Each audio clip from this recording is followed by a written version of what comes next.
association ay ingatan din ng Diyos. Marami pang ma-impluwensya na pamilya, ang mga mag-asawang mga Taiwanese man, ibang lahi ay makatagpo natin sila upang madagdagan pa ang mga maayos na pamilya. Amen po ba?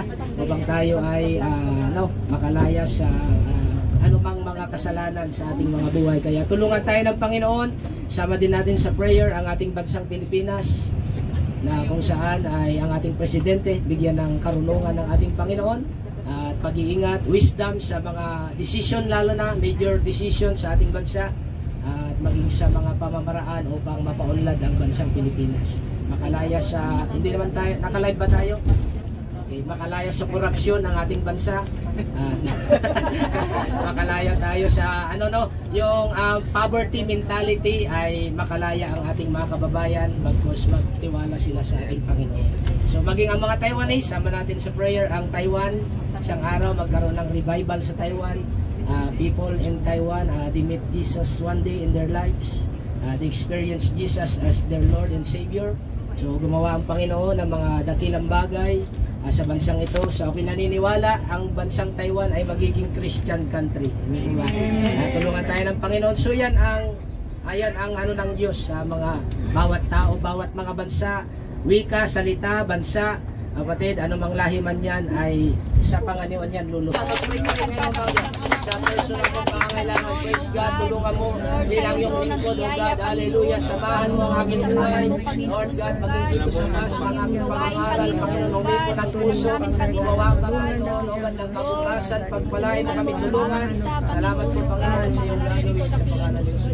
Amen. Tayo manalangin sa ating Panginoon. Father God, hallelujah, tulungan niyo po kami sa umaga pong ito, O God, sa aming pagbibiyahe. Ingatan niyo po kami, ang aming traveling mercy, O God, Lord, sa aming baptism, O God, tulungan niyo po ang bawat isa. Ingatan nyo, O God, hallelujah, ang aming outdoor activities sa ngayon, O God, hallelujah, ngayon pa lamang, O God, inaangkin na po namin ang iyong katagumpayan, O God, hallelujah, maging po ang mga kapatiran namin na ngailangan ng kagalingan, Lord, hallelujah, hindi maiksi ang iyong kamay upang sila yung pagalingin, O God, Lord, paranas po sa kanilang buhay ang kagalingan, O God, maging man ang aming pastor, O God, Lord, tulungan mo siya, O God, hallelujah, we are expecting a miracle from you, O God. Maraming pong salamat, O God, sa pangalan ni Jesus.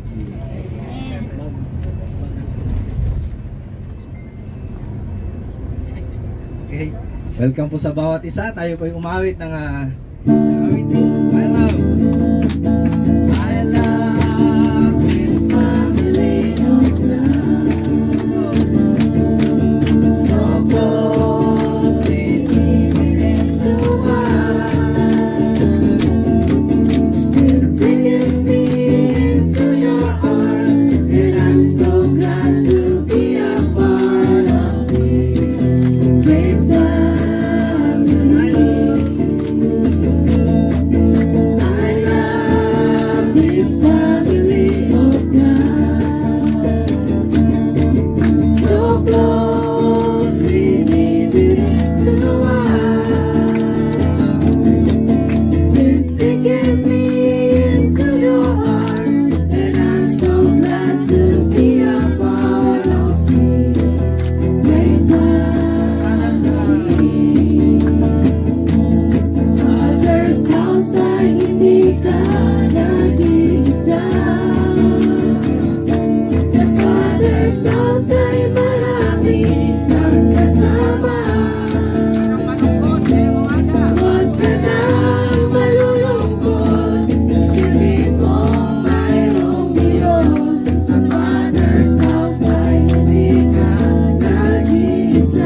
Seafood, no, ay essential yan, hindi po ba? Essential, mapatid, kaya iba-iba nga yung shape natin bilang tao kasi essential yung food. Kaya ang iba sa atin ay magana, ang iba naman minsan mahina ang appetite pero nakakatatlong balik. Kasi essential nga, mapatid, no? So kailangan ng ating physical na katawan. Sinong naniniwala? Pag di ka kumain, magiging payat ka, no? So ganun din po sa spiritual, mapatid. Ang ating spiritual, may buhay po yan. Kapatid, ang kaluluwa natin, kaya ang tawag sa atin ay kaluluwang buhay. Okay? Pag sinabi pong kaluluwa, mapatid, hindi po yun yung multo, no? Na lumalabas kapag August, mapatid. Hindi po, mapatid, no? Kundi ang kaluluwang may buhay ay tayo po yun. Okay? Kaya kailangan din po natin ng spiritual food. Na sa buhay na ito, mapatid, ay ang salita ng Diyos ay essential. Okay, so Matthew 4 verse 4, hindi lang sa tinapay nabubuhay ang tao, kundi sa bawat lumalabas, kapatid, sa bibig ng ating Panginoon. Bawat salitang lumalabas sa bibig ng Diyos ay pagkain ng tao. No? Kaya ang tawag minsan sa Biblia, kapatid, ay tinapay ng kala ko tinapay ng kape. Tinapay ng buhay, kapatid. So, yun ang ating pong pag-aaralan. Hindi po yun ang ating pag-aaralan ngayong umaga. 1 Peter chapter 1, 18 to 20, mapatid. At na kung saan dito natin hahanguin ang salita ng Diyos. Nais kong mangaral, life journey with God, mapatid. Ang buhay, mapatid, ang paglalakbay na kasama ang Diyos, mapatid ko sa ating Panginoon. So, okay, so we have 1 hour journey sa bus na ito, mapatid ko sa ating Panginoon. Isang oras lang yon, pero ang buhay natin, kailangan na buong buhay mo ay kasama mo ang Diyos. Kaya tulungan tayo ng ating Panginoon. Tayo mag-pray, dakilang Diyos, salamat God sa iyong katapatan at biyaya. Gumawa ka ng himala sa aming kalagitnaan. Ang aking panalangin, Lord, magbukas ka ng puso, magbukas ka ng isipan. Lord God, maging Panginoon, ang aming journey bilang tao. Lord God, hallelujah, sa mundong ito kami, Panginoon, ay mga strangers lamang, Panginoon o God. Ang aming tunay na tahanan ay sa kalangitan. Ikaw ang Diyos magpaunawa sa aming buhay. Tulungan mo po kami, pagpalain mo kami sa pangalan ni Jesus. Ang lahat ay magsabi ng Amen. So, kailangan po natin, mapatid, life journey with God. So, ang buhay natin, mapatid, minsan ay ang tao, nagiging tayo, mapatid, nagiging mapagsarili. Gusto nating mapag-isa. Sometimes we feel like we have selfish attitude. So sometimes we go in the side in the one place, and you always say, even I'm only myself, it's okay. But it's not okay. Sa buhay na ito, mga kapatid, hindi mo kailangan na ikaw ay mapag-isa lamang. Kailangan mo ng mga makakasama, especially ang Diyos. Kasi number 1 nating pag-uusapan, kapatid, life journey with God. Number 1, it is a peaceful journey, kapatid. Ang journey na merong Diyos sa buhay, kapatid, ay merong kapayapaan, kapatid. Sinong naniniwala ngayong umaga, kapatid? Kaya nga payapa tayo ngayong umaga. Si pastor lang ang kinakabahan kasi nangangaral, kapatid. No, ito ang nais ng Panginoon na kapag kasama mo ang Diyos sa iyong journey sa buhay, mayroong kang kapayapaan.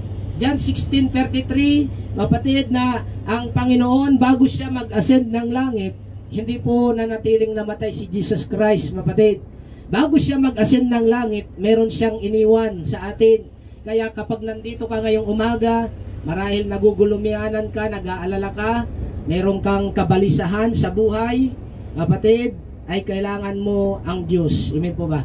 Kailangan mo ang Panginoon. John 16:33, ang sabi rito, the Bible say, these things I have spoken unto you, that in my ye might have peace. In the word, ye shall have tribulation. Tignan nyo, ang buhay may tribulation, mapatid. So may pakikipagbaka dito sa lupa. Alam nyo, ang 1/3 ng anghel ni Satanas ay sila yung may kapangyarihan dito sa lupa. Why?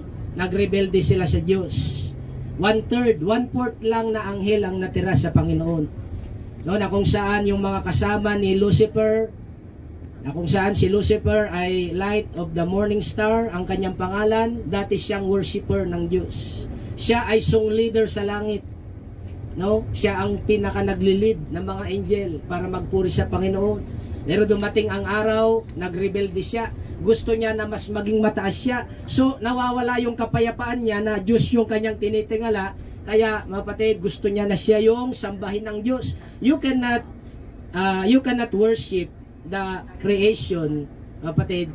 kaysa yung nag-create sa atin, no? Hindi natin pwedeng sambahin yung ginawa lang kaysa yung alangan naman gumawa ka ng isang laruan, sasambahin mo yung laruan, no? Di ba? Imbes na yung laruan ang sumamba sa iyo, ganon din sa Diyos, mapatid. Kaya tulungan tayo ng Panginoon. Ang sabi rito ay, ang mga bagay na ito'y sinasalita ko sa inyo upang kayo'y magkaroon sa akin ng kapayapaan. Sa sanlibutan ay mayroong kayong kapigatian, ngunit laksan ninyo ang inyong loob, dahil ko ang sanlibutan. So, ang sabi dito, mapatid, ang Diyos natin, pinagtagumpayan niya na lahat. At ang magandang balita, ipinamana niya yun sa atin. Ang sabi ng Biblia, Romans 8:38, mapatid, ay we are more than conquerors. Kaya kapag meron kang pinagdadaanan ngayong umaga, marahil iniwang ka ng boyfriend mo, nakakita siya ng mas gwapo, di kaya iniwang ka ng asawa mo, nakakita siya ng mas kayo nang bahala. Elaborate nyo na, mapatid, kung Coca-Cola man yan o di kaya Incan ang shape, mapatid, na kasi ang tao may kanya-kanyang taste, no? Sexy yung asawa pero ipinagpalit sa ano sa salbabida. Kaya ganon minsan, parang ano, kaya ganon kasi walang kapayapaan, naghahanap tayo ng kaligayahan sa buhay, mapatid. Kaya nga natutuwa ako sa mga mag-asawa na matibay ang relasyon. Palakpakan nga natin ang ating Panginoon, no? Meron silang kapanatagan sa isa't isa. Yung mga mag-boyfriend, mag-girlfriend na maayos ang relationship, huwag na kayong maghiwalay. Magpakasal kayo isang araw, mapatid. Magplano kayo, kaya mag-isip-isip kayo ngayon, mapatid, no? Babae man o lalaki, kung ang partner mo walang matibay na plano, habang maaga pa, mag-isip-isip ka na. No? Verse, pagbukas po tayo sa number 6, 24 hanggang 26. Basahin po natin ang sinasabi po dito sa number 6, verse 24 to 26. Ang sabi po dito, pagpalain ka nawa ng Panginoon at ingatan ka. Paliwanagin nawa ng Panginoon ang kanyang mukha sa iyo at mahabag sa iyo. Ilingap nawa ng Panginoon ang kanyang mukha sa iyo at bigyan ka ng kapayapaan, gayon nila ilalagay ang aking pangalan sa mga anak ni Israel at aking pagpapalaan. Basahin po natin sa English para maintindihan po natin naman ng ating kasama.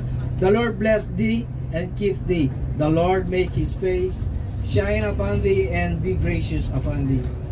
Sa 26 naman po sabi po dito, the Lord lift up His countenance upon thee and give thee peace. And they shall put my name upon the children of Israel, and I will bless them. Ang sinabi po dito sa talata nating binasa, mga kapatid, pagpalain ka nawa ng ating Panginoon.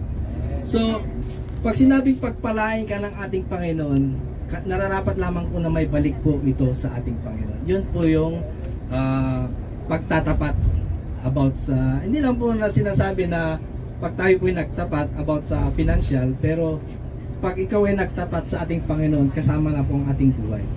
Amen? With puso.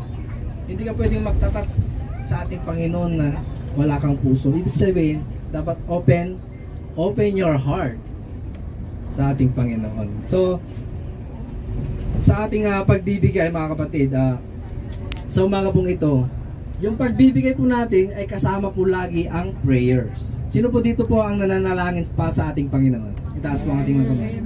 Amen. At saka, itatanong ko lang po mga kapatid, mga kababayan, na sino din po dito nakaka-secure na sa ating future? Sino po nakakaalam na secured ng ating future? Wala pa po, di ba? So, pag ikaw ay sinabi mo secured na ang iyong future, hindi po totoo yan kasi nga ang plano ng Diyos ay mas malaki at mas the best kaysa plano mo. Amen? Kaya ipagkatiwala po natin lahat sa ating Panginoon. Ang ating mga pangangailangan, yes, importante po yan sa pang-araw-araw nating pangangailangan. Dapat ipagkatiwala po sa ating Panginoon. So, pag sinabi ko giving, may kalakip na prayer. So, ang prayer, mga kapatid, prayer must be your lifestyle. Not just your emergency contact. Hindi po kung kailangan emergency na wala kang pera ay saka mo lang maalala ang ating Panginoon. Amen po ba? Kasi nga yan po yung mindset ng mga Pilipino sa Pilipinas. Kung kailangan wala ka na saka mo lang maalala si Lord. Sabi mo, Lord, kailangan ng financial. Pero nung malakas ka, meron kang pera, hindi mo naalala ang Panginoon, nandiyan ka lagi sa galaan, hindi ka man lang nag-church. Amen, para magpasalamat sa ating Panginoon. So, yun ay real talk, mga kapatid. Hindi po yan na tinatarget ang isang tao, kung nasa Bible po yan. Ang sabi po nga dito, prayer must be your lifestyle, not just your emergency contact. Amen? So, ating pag-aaralan yung mga kapatid, yung pagpapala. Amen? Pag pinagpala mo ang ating Panginoon, pagpapalain ka rin niya. Kaya, hindi na po bago sa ating mga Pilipino ang giver. Kasi alam, kahit anong nation or bansa, kilala ang Pilipino magiging sa papagbigay. Amen? Kaya, pagpalain mo ang Panginoon at ikaw ay pagpapalain niya. Amen? Because there is always a great thing in return. Alam po natin yan dahil hindi po madamot ang Pilipino. Sabi nga nila, Ilocano lang daw madamot, pero di totoo yan. Hindi po totoo, masinop lang po kami. Ilocano. Hindi po kami madamot. Kaya yun, pinapaliwanag ko lang po baka sabihin nyo talagang madamot kami. Masinop lang po kami. So yun, sabi po dito mga kapatid, halos same lang po sa talatang binasa natin sa Psalm 20 verse 4. Sabi po dito, pagkalooban ka nawa ng nais ng iyong puso. Amen. O, tingnan nyo, puso na naman ang binanggit dito. Hindi po sinabi lang ni Brother Gerald yun, kundi nabasa po natin sa verse 4, pagkalooban ka nawa na ng nais ng iyong puso at tuparin ang lahat ng iyong payo. Sabi po dito ng ating Panginoon. Ito, mga kapatid, kung magbibigay po tayo sa ating Panginoon, dapat bukal sa puso, hindi po yung napipilitan na.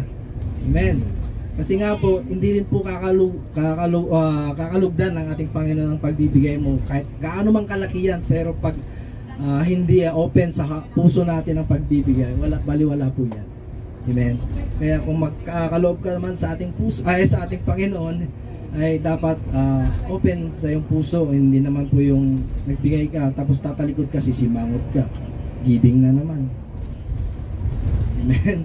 Kaya hindi ko naman po sinasabi na lahat tayo dito ay gano'n, pero sinasabi lang po ng Bible, ino-open lang po ng ating Panginoon at nire-remind na dapat tayo ay maging pure heart. Amen.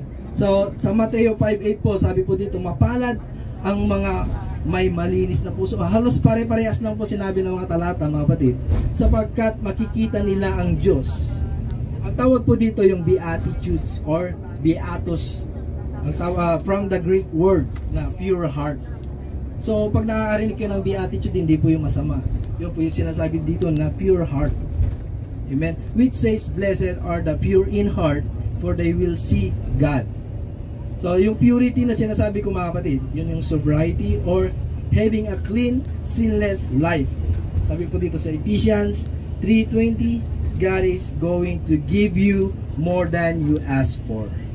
Gusto nyo pagpalain ng ating Panginoon, tayo po ay magbibigay sa umaga pong ito. Pagpanalangin po ni Brother Chris ang ating pagbibigay.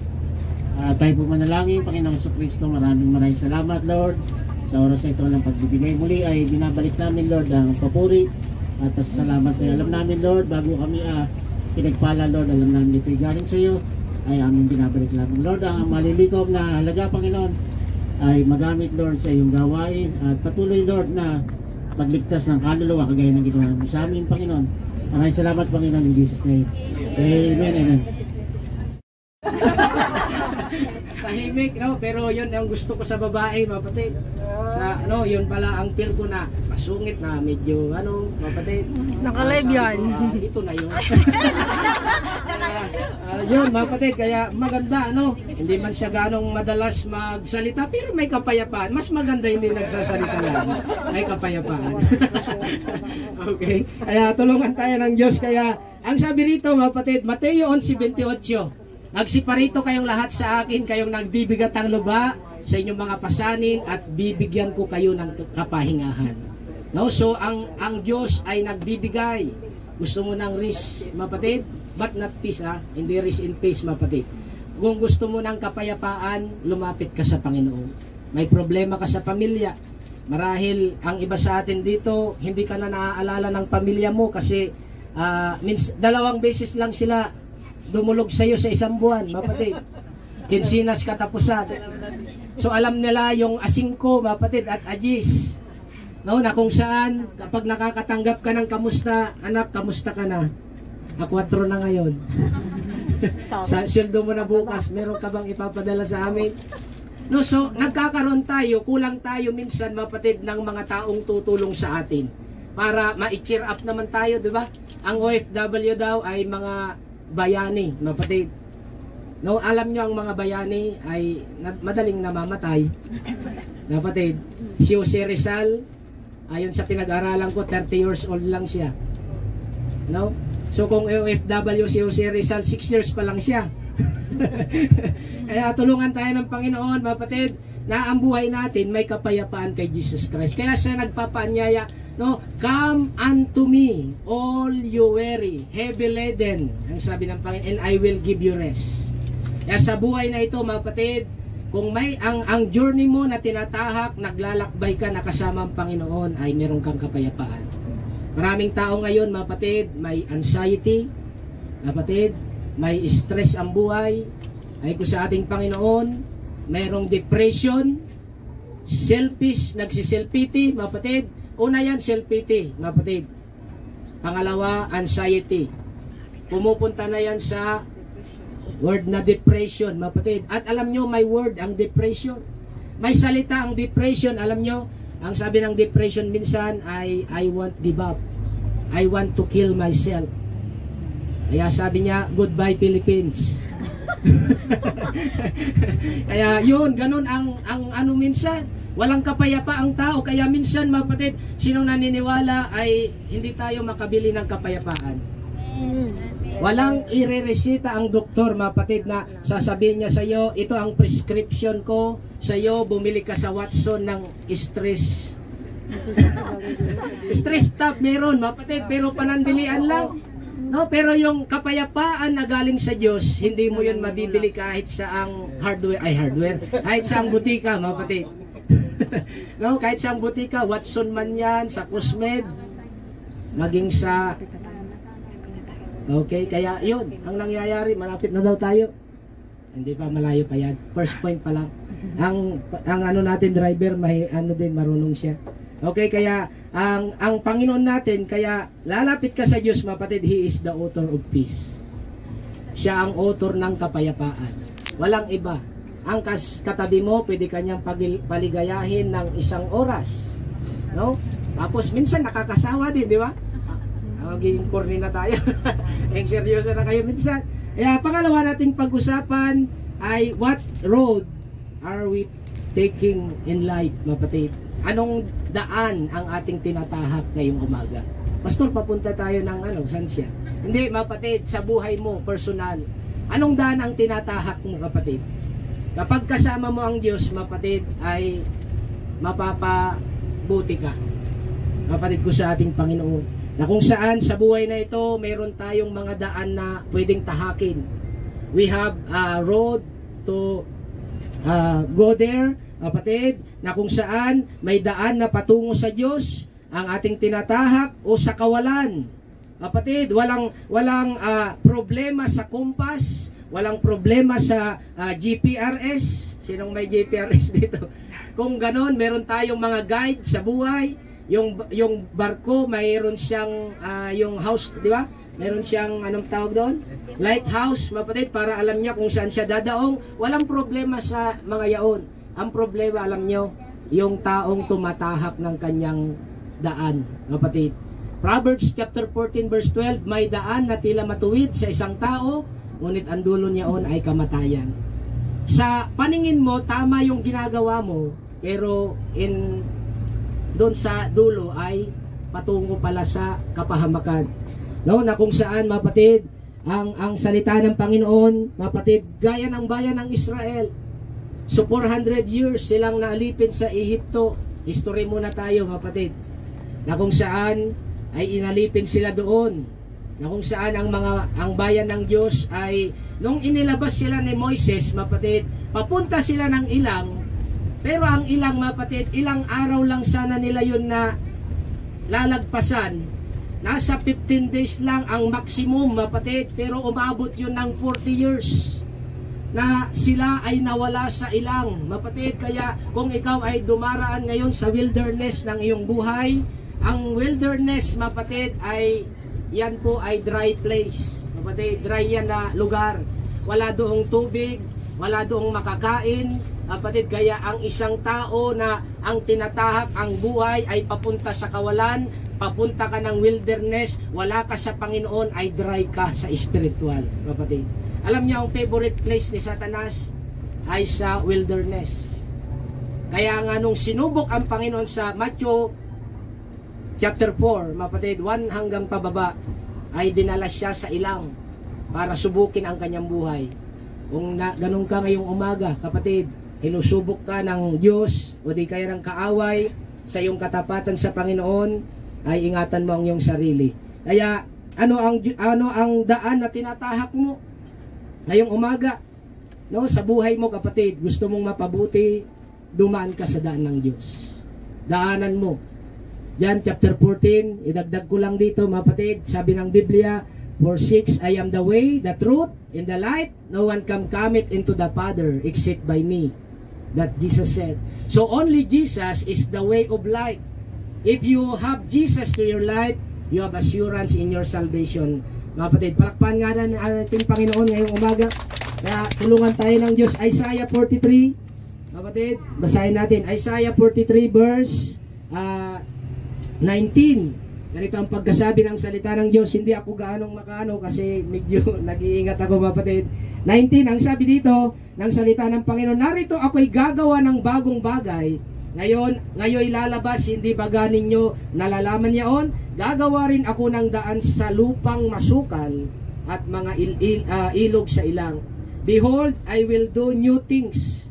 Not shall spring forth, shall not know it. I will even make a way in the wilderness and rivers in the desert.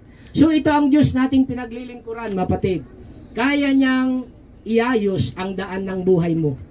Amen? Kaya niyang gumawa ng daan patungo sa Kanya mula sa iyo at sa ating Panginoon. Kaya ngayong umaga, kapatid, marahil nalilito ka sa buhay, meron kang kanan at kaliwang tinatahak, marahil nakita mo may pagpapala dito, tapos biglang dumating yung mga problema, pagsubok, lumiko ka na naman. Nakita mo na mabuti ang maglingkod sa Diyos, pero nakaranas ka ng problema, iniwan mo ang Panginoon. Ganun ang buhay minsan, mapatid. May kanya-kanya tayong direksyon, kaya nga ang sabi sa Biblia, tayong lahat ay walang matuwid sa atin, mapatid. Kasi nawalan tayo ng nawalan tayo ng relationship sa Panginoon, nagkanya-kanya tayo ng direksyon. Kaya nga ang Pilipino sabog sa mundo. All over the world, maraming Pilipino kahit saan ka pumunta. No? Kasi naghahanap sila ng direksyon sa buhay, kung saan ba ang tamang pagpapala. Alam nyo, mapatid, the right way of blessing is in Jesus Christ. John chapter 15 verse 5, ako ang puno ng ubas, kayo ang mga sanga. Ang nananatili sa akin at ako'y sa kanya, siya'y nagbubunga ng marami. If you abide in me, you can do nothing. You want to be fruitful, your life, you need Jesus Christ. Lalo na sa mga bagong OFW, mapatid, bago pa lang kayo sa Taiwan, iwasan ninyo ang barkada na mag-i-influensya sa inyo sa kawalan. Merong dapat kayong mga samahang tao. Merong mga godly people na mag-guide sa inyo sa magandang destiny na hinahanda ng Panginoon. Sinong naniniwala may magandang destiny ang Diyos para sa bawat isa sa atin? No, na yan ang dapat tahakin natin ngayong umaga sa buhay. Number 3 na tayo, mapatid ko sa ating Panginoon, ay it is a greatest experience in life. Mapatid, life journey with God. Ito yung pinakamagandang o pinakadakilang experience natin sa buhay. Yung ikaw ay kasama mo ang Diyos na tinatahak mo ang mundong ito. Alam mo, ang tayo, stranger lang tayo sa lupa. Yes. Ang tawag sa ating mga OFW ay residents, aliens. Ang tawag doon? Aliens, residents. Alien tayo, mga stranger. Kapatid. Oh, pero ang tunay na tahanan natin ay sa langit. Gusto yung maniwala, mapatid? John chapter 14, mapatid, verse 1, huwag magulumianan ang iyong puso, sumampalataya ka sa Panginoon, sumampalataya naman kayo sa akin. Ang sabi ng Panginoon, sa bahay ng aking Ama ay maraming tahanan. Sa English, No? In my Father's house, they have many mansions. So may mansion sa kalangitan na nilalaan ang Diyos sa atin. Wala ka mang mansion dito sa lupa, kapatid, sa langit. Pag nag-invest ka, spiritually, may mansion ka sa langit. Ang problema minsan, ang iba ay naghahangad. Okay lang na kubo-kubo ang bahay ko dito sa lupa kasi sa langit. Pero hindi nga siya naglilingkod sa Diyos. How you expect, mapatid, no? Nag-expect ka ng bagay na hindi mo naman pinagsisikapan. Kaya tulungan tayo ng Panginoon. Kaya dito sa lupa, maunawaan na natin ang tunay, mapatid, na tahakin ang buhay. Ang buhay natin papunta doon sa buhay na walang hanggan, mapatid. Hindi lang tayo pansamantagal dito sa lupa. Hindi man tayo pansamantala. Hindi ka laging nandito. James chapter 4:14, no? Ano ang inyong buhay? Kayo ay isang singaw na sa sandaling lumilitaw at pagdakay, napapawi, namamatay. Ang buhay natin, mapatid, sa sementeryo, pumunta ka. If you go to the cemetery, there is, meron siyang sanityo, meron dong kapanganakan at kamatayan. Ang buhay mo yung nasa gitna. Yung, anong tawag doon? Das, mapatid. Sa Tagalog ay gitling, mapatid ko sa ating Panginoon, yung gitling. Yung guhit na ganun, mapatid. O di kaya minsan, tilo-curve nila eh. No? Kaya yun lang ang buhay natin. Maiksi lamang siya. Kaya hanapin mo na ang tamang daan para mapunta ka ng langit. Dalawang lugar ang pupuntahan natin, mapatid. Impierno at lupa. Walang purgatory, mapay ko sa ating Panginoon, na ipiniprito yung espiritu mo doon, yung kaluluwa mo. Mapatid, walang ganun sa Biblia. Kahit balibalik ta rin nyo yung Bible na King James, from Genesis to Revelation, cover to cover, wala kang mababasa ang purgatory. Ang mababasa mo ay langit at impyerno, mapatid. So dalawang lugar lang. Pastor, doon na lang ako sa at. Hindi pwede yun, mapatid. So, Pastor, may ano na ba? May laman na ba ang langit at impyerno ngayon? Wala pa. Saan napupunta yung mga namamatay? Ang mga namamatay na hindi naglingkod sa Panginoon, Lucas chapter 16, basahin nyo na lang sa inyong mga bahay, kapatid, napupunta sila sa Hades ng pagdurusa.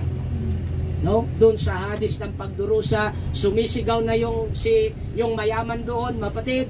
Sabi niya, Amang Abraham, tulungan mo ako. Sabihin mo nga kay Lazaro na itubog niya yung kanyang kamay sa Sancha River.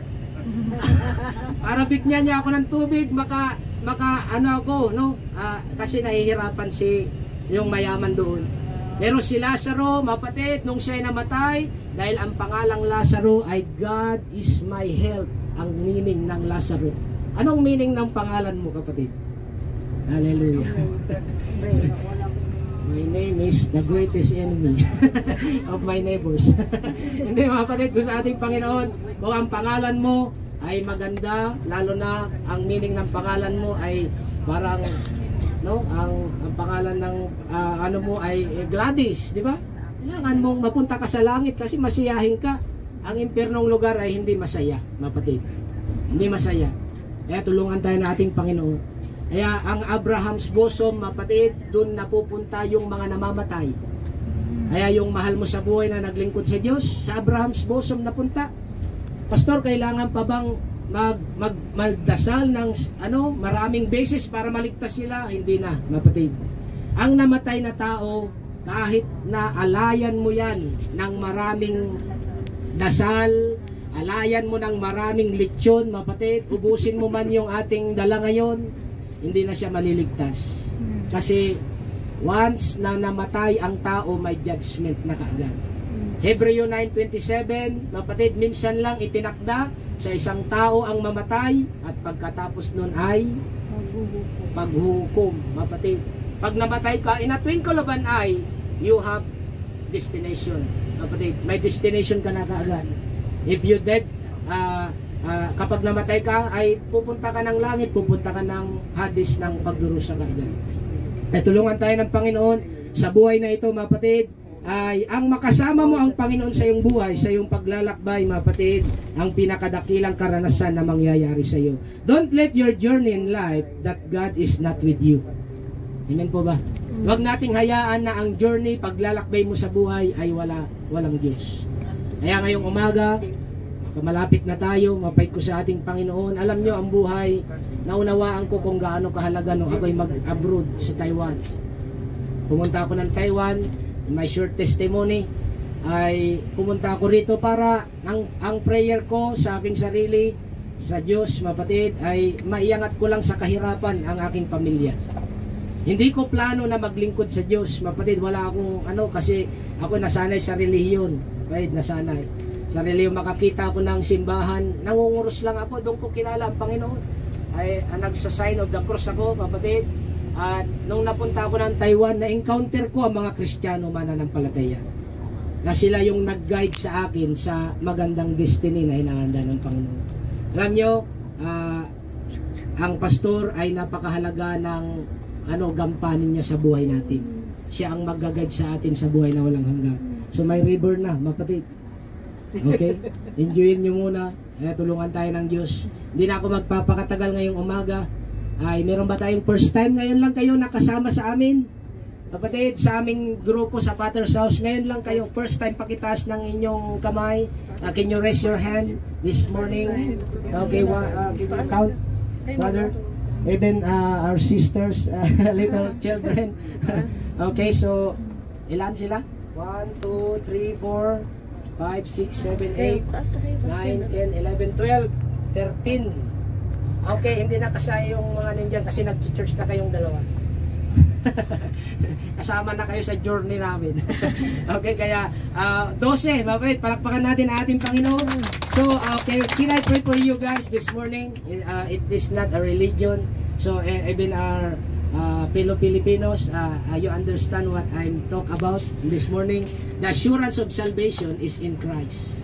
If you accept Jesus Christ as your Lord and Savior, you have assurance in your everlasting life. Can you, before we sing this morning, can you repeat this prayer after me? Father God, thank you for loving me. I confess I am a sinner. I confess you, Jesus. You died on the cross for my sin. Help me. I want to know you more. Forgive me to all my unrighteousness. I accept you, Jesus, as my Lord and my Savior. Write my name in the book of life. When you're coming back, I have assurance in my everlasting life. Thank you, Jesus, for loving me, for the assurance that I received. This is my prayer. In Jesus' name. Amen. Father God, I thank you for this great precious soul to accept you this morning. Oh Lord God, help them, Lord, to find the way of life. Lord, help them. I pray for the supernatural blessing upon your people, oh God, even their family. One day, oh God, we all go to the church to praise and worship you, Lord God. Help us, Lord God, consider every source that we hear, oh Lord God. Help them and whatever greatest plan, Lord, that na kung saan, Panginoon, plano mo sa kanilang buhay, ang aking panalangin, igawad mo sa kanila. Tulungan mo sila, Panginoon, pagpalain mo sila, i-bless mo ang kanilang kalagayan ng buhay. Ito ang aking panalangin sa pangalan ni Jesus. Amen. Umawit tayo ng malumanay na awitin ngayong umaga, mapatid. Yun nating inawit na lang kanina. Okay, Brother Gerald, pangunahan mo na lang kami. Yung I love the goodness of God. So mabiyaya ang Diyos, mapatid. Mabuti ang Panginoon sa ating buhay. Kaya sa bawat nandito sa bus ay tulungan tayo ng Panginoon. Pwede kang magpuri dyan sa upuan mo ngayong umaga bago tayo makarating, mapatid. Medyo pa yan, mga 10 minutes pa siguro, mapatid. Tulungan tayo ng Diyos. Okay? So, praise God.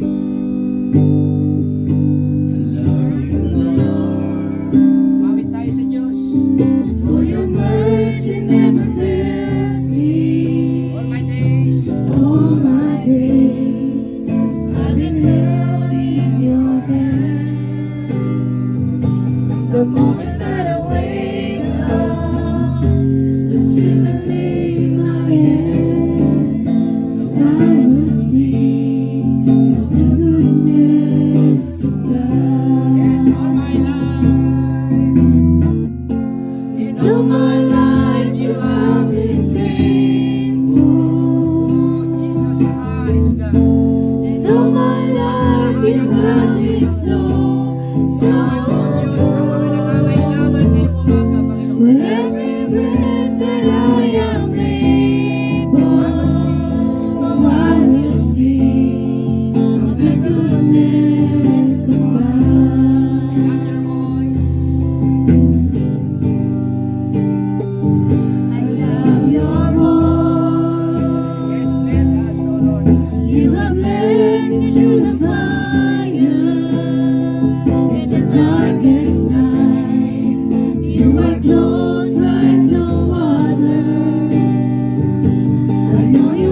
Father, I know you are so friend.